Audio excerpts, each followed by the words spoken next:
What if I told you a courtroom built to silence her ended up hearing her loudest truth? This isn't just about justice. It's about a woman who walked back into the place that once broke her and dared to break it back. Ready? Let me show you how it began.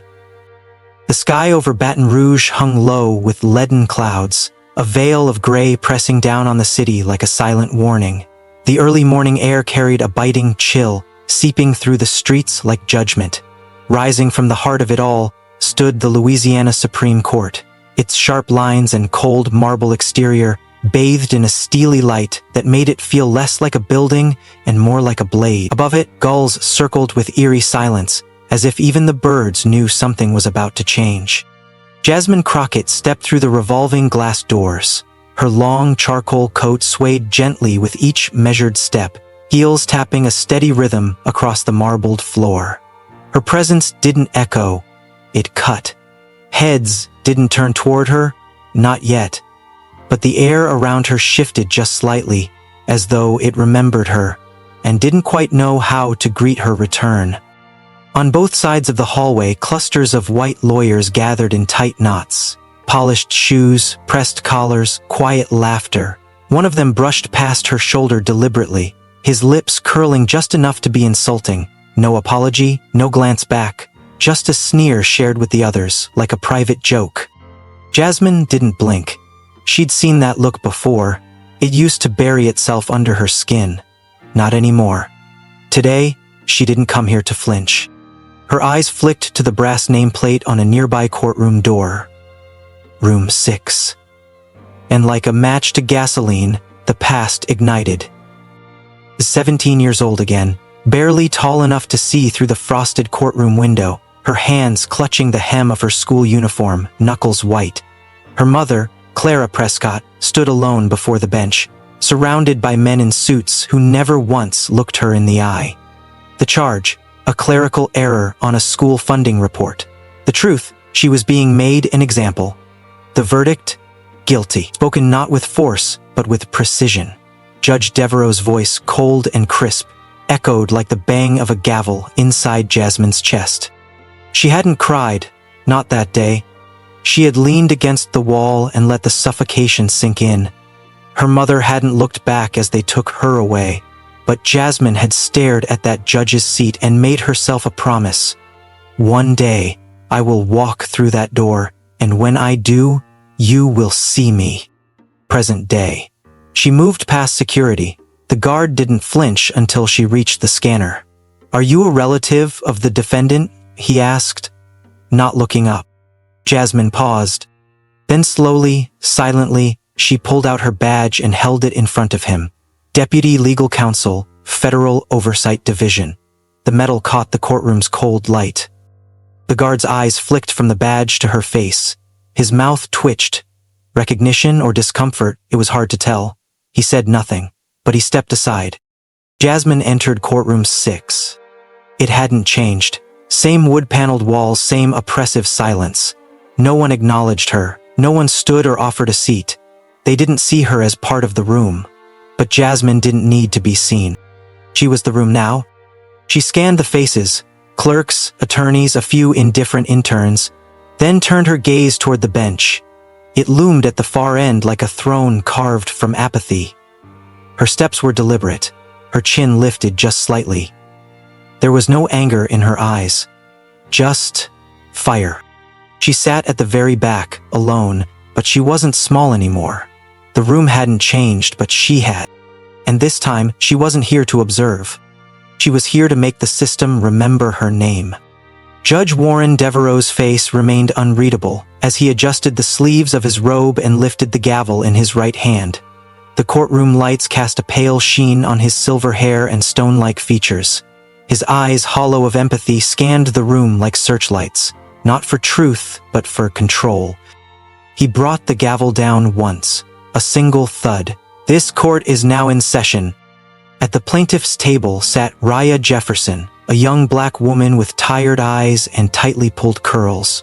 Her posture was stiff, her hands gripping the sides of the chair like it was the only thing anchoring her to this moment. Beside her, the prosecuting attorney adjusted their notes, lips pressed tight, knowing the battle ahead wasn't just against the defense, but against the bench itself. Across the aisle, the defense team appeared far more relaxed.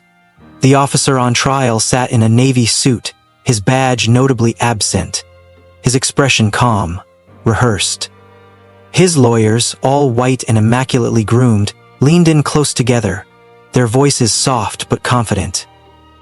The first motion came quickly. "Your Honor," one of the defense attorneys began, voice slick with precision, "we request that all emotionally charged testimonies, particularly from the plaintiff, be dismissed as prejudicial and irrelevant to the facts of the case." Judge Deveraux didn't even blink. "Motion granted," he said before the prosecutor could rise in protest. No pause, no consideration. Rhea's shoulders dropped ever so slightly. Jasmine Crockett sat quietly near the back, her notepad balanced neatly on her lap. She didn't flinch, but the pen in her hand twitched once, sharply. She kept writing. Rhea was finally called to the stand. She took a deep breath, knuckles white, voice quivering as she began. "They pushed me to the ground, and then he called me Miss Jefferson." Deveraux's voice cut through like a wire, sharp and cold.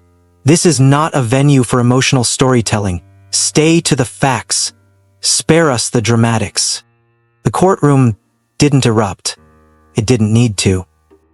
A ripple of soft chuckles rolled across the back row of defense lawyers.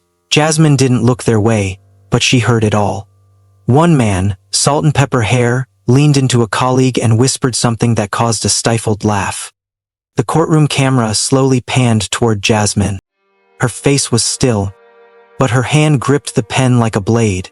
She wrote methodically, mechanically, every word, every slight, every breath of silence where justice should have spoken. Her fingers shook slightly, but her expression betrayed nothing. Then, a flicker, something just off to her right. The court clerk, casual and swift, slipped a small USB drive from the evidence box and nudged it silently into a drawer beneath the bench. Jasmine's eyes followed the motion. The drawer clicked shut with a sound softer than a whisper, yet louder than a scream. No one reacted. No objection.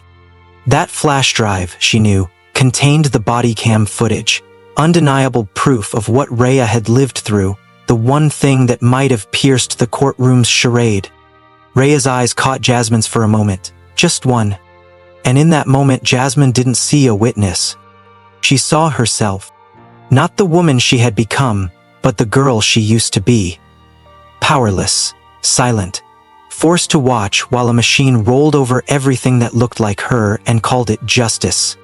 A memory pushed through like a broken wave. Jasmine, college freshman, being told by a white faculty member on the scholarship panel, "We need ambassadors who represent the firm's image, and that hairstyle isn't exactly aligned with professionalism."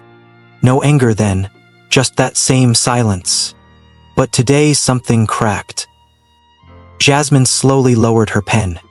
She looked toward the bench, toward the man who sat there like a monarch on his throne. Her notebook was no longer open. Her stare was... It said nothing, but it promised everything, and the storm behind her eyes had only just begun to rise. The air in courtroom 6 hung thick and unmoving, like the world had exhaled and forgotten how to breathe again.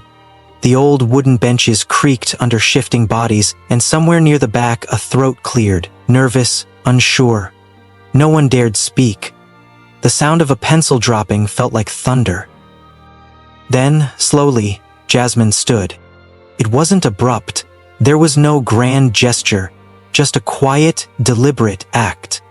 A woman rising from the shadows into the center of history. At first, no one noticed, but by the time she had fully straightened, every eye in the courtroom had begun to turn.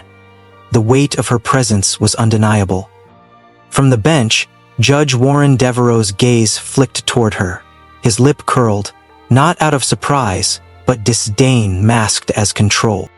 "And who exactly are you to interrupt these proceedings?" His voice oozed condescension, leaning back as if her very existence was an inconvenience.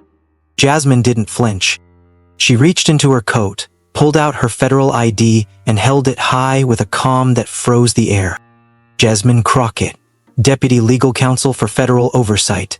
She let the silence wrap around her words like steel. "I'm not here to observe injustice. I'm here to stop it." Her voice wasn't loud. It didn't need to be. She began to walk. Each step forward echoed off the marble floor like a slow drumbeat, reverberating, inevitable. When she reached the witness stand, she placed her worn leather briefcase on the table and unbuckled it with precision. The faint sound of the metal clasp seemed louder than the judge's gavel. Then she opened it. A breath held across the room. Jasmine looked up, eyes meeting Deveraux's with the kind of clarity that didn't ask for permission. "The following exhibits," she said evenly, "detail the deliberate corruption and manipulation of over 200 cases presided over by this court." She laid out the first sheet. "A concealed payment pipeline," she continued, sliding forward a document that traced laundered funds from a top law firm into the discretionary accounts of the court. Money never declared, purposely hidden. Then another page. "Internal emails," she said, her voice sharpening, "between Judge Warren Deveraux and the defense counsel in this very case, suggesting trial strategy, timelines, even sentencing recommendations, well before evidence was heard." Another page. And finally, she paused, her hand steady as she placed a final stack of paper on the table. A list of 217 rulings signed under Judge Deveraux, each flagged by our office for judicial tampering, racial bias, and procedural violation. No one moved. Even the bailiff looked stunned. The judge said nothing. For a beat, the only sound was the gentle rustling of papers as the prosecutor's assistant leaned forward, eyes wide, scanning the page in disbelief. Deveraux's face, once stiff and stoic, flushed crimson. He gripped his gavel. 3 loud cracks slammed across the room. "This is a violation of court decorum," he barked, veins bulging along his neck. "I order security to remove this woman at once." But the room did not obey. No guards moved, no court clerk flinched. Even the attorneys behind the defense desk had gone silent, their earlier laughter replaced by a stunned, frozen quiet. Jasmine didn't blink. She stood, back straight, eyes steady on Deveraux, but said nothing more. And in that silence, power shifted. Not with shouts, not with threats, but with truth laid bare and the refusal to bow. The courtroom doors flew open without warning, like they'd been kicked in by the wind of justice itself. No knock, no announcement, just the cold rush of inevitability. All heads whipped toward the sound. In marched a unit of federal agents, clad in black tactical gear, earpieces in place, and weapons holstered. But their presence was louder than any siren. At the front was Special Agent Theo Caldwell. His face was unreadable, carved from stone, his jaw clenched, and in his gloved hand a single folder. The warrant. The heels of their boots struck the marble with rhythmic finality. Each step carved through the heavy silence, splitting the air like judgment. The courtroom, so long ruled by Judge Deveraux's authority, was no longer his stage. For the first time since Jasmine stood, Deveraux faltered. His fingers curled tighter around the gavel as if he could command time to reverse by gripping harder. His lips parted, but no words came. Agent Caldwell didn't stop until he reached the bench. He raised the warrant. His voice, cold and precise, echoed like a verdict already passed.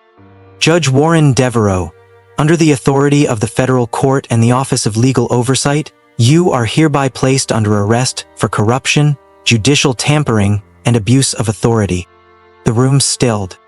Deveraux took a step back, his face drained of color, lips trembling. "This is my court," he whispered. Then louder, brittle, and breaking. "You don't have jurisdiction here. This is my court." But no one answered him. Caldwell didn't flinch. 2 agents moved forward, methodical, disciplined. They didn't run.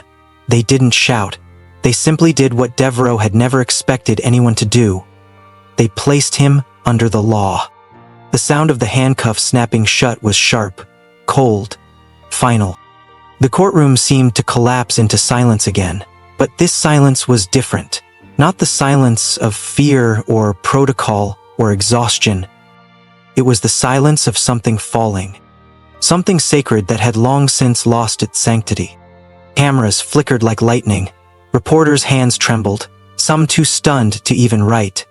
But no one cheered. There was no applause, no triumph.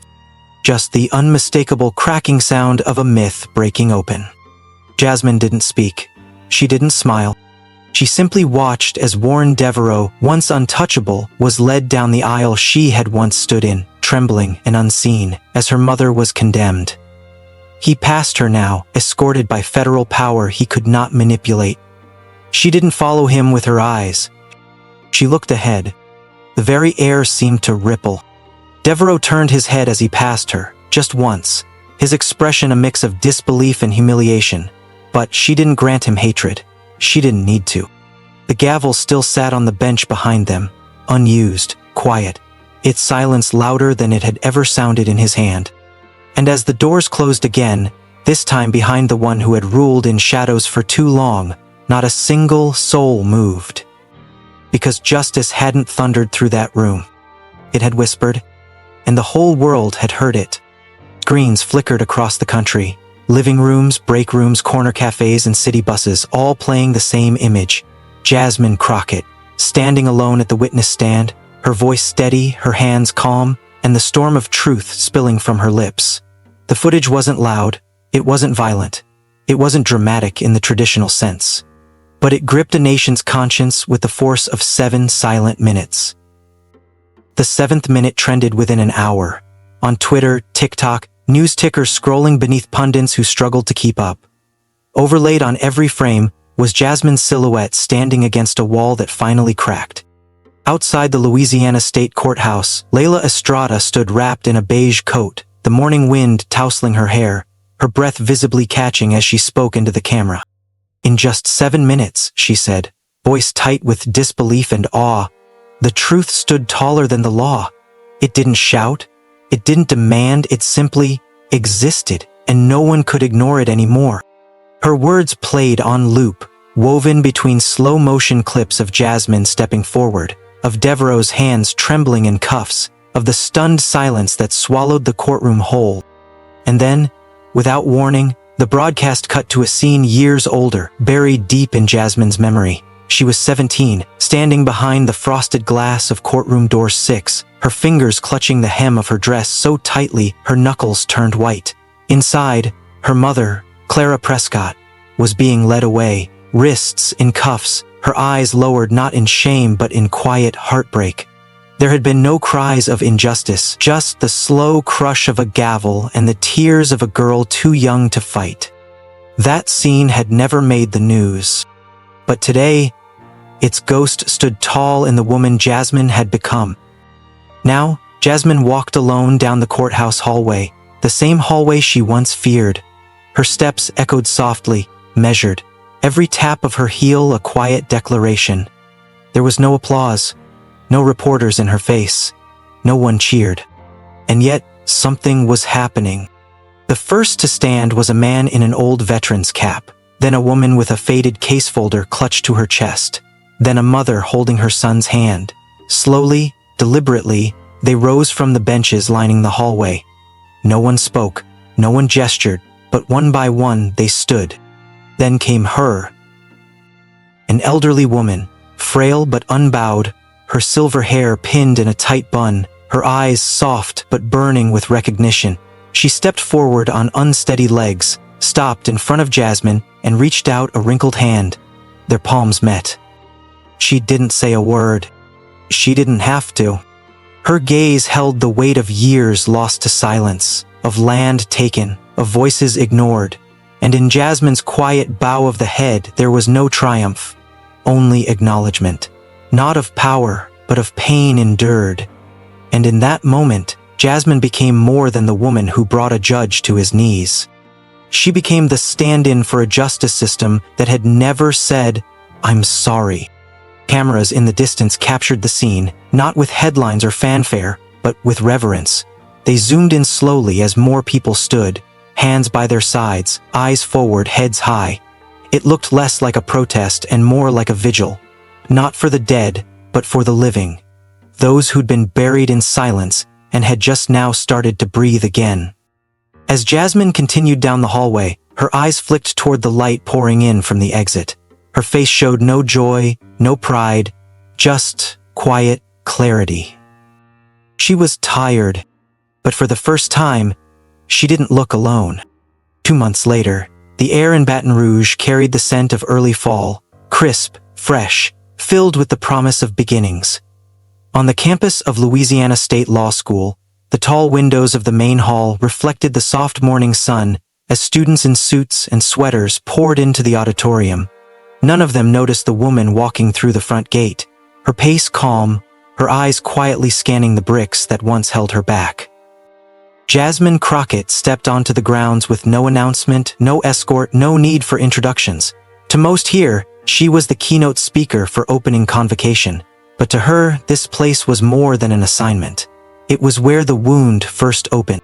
No one remembered the rejection letter that cited professional image standards. No one remembered the panel of faculty who smiled politely while explaining why her natural curls made her less suited for courtroom decorum. But Jasmine remembered. She always would. This time, she wasn't walking in with an application. She wasn't here to be evaluated, judged, or dismissed. She was here to speak. Inside, the lights dimmed. A hush fell over the crowd as Jasmine stepped behind the old wooden podium. The stained glass windows filtered golden light across her shoulders as she looked out at the sea of young, eager faces. Some curious, some skeptical, all watching. She took a breath and began. "I once stood outside this room," she said. Her voice was low, steady. Not as a student, not as a guest, just a girl, too scared to even walk in. The room froze. She told them about her mother, Clara Prescott, a schoolteacher convicted not of a crime, but of being unseen. She told them about the courtroom with no justice, about standing behind glass at 17 with clenched fists and no voice. She told them how it felt to be turned away, not for lack of merit, but because her hair didn't look the part. But there was no bitterness in her tone, no fire, only the calm waters of someone who had carried pain long enough to understand it. Her words moved like a tide, gentle, patient, but unstoppable. "I came back," she said, "not to show them they were wrong. I came back because I never stopped believing we can make it right." She paused, her gaze sweeping the rows of students. Justice isn't something you wait for, it's something you become. Not a single pen scribbled, no phones raised. They listened not with their ears, but with their hearts. When the speech ended, Jasmine didn't ask for applause. She didn't wait for it either. She simply stepped away from the podium and walked down the aisle. One by one, the students rose from their seats. No words, no claps, just silence, pure, reverent, and full. A standing ovation, not of sound, but of shared breath, of acknowledgement. Jasmine's eyes caught theirs, hopeful, tearful, steady. And in their stillness, she saw what she'd come to say reflected back at her. Outside, she stepped onto the stone steps of the same building where she once tripped in tears. The sunlight cut through the branches above, casting soft golden streaks across the steps. She stood there for a long moment, then smiled, barely, but fully. It wasn't a smile of conquest. It was peace. The screen faded to black, and in white, unwavering text the words appeared. Power doesn't belong to those who speak the loudest, but to those who never stop speaking the truth. Sometimes the loudest revolutions don't come from shouts, but from a quiet refusal to sit down. Justice isn't always thunder. Sometimes it's a whisper that won't go away. In a world built to favor power, it takes courage to become the truth itself. And when the truth finally stands, everything changes. If this story moved you, let us know in the comments. Don't forget to like, subscribe, and follow for more stories that challenge the silence and honor the strength it takes to speak.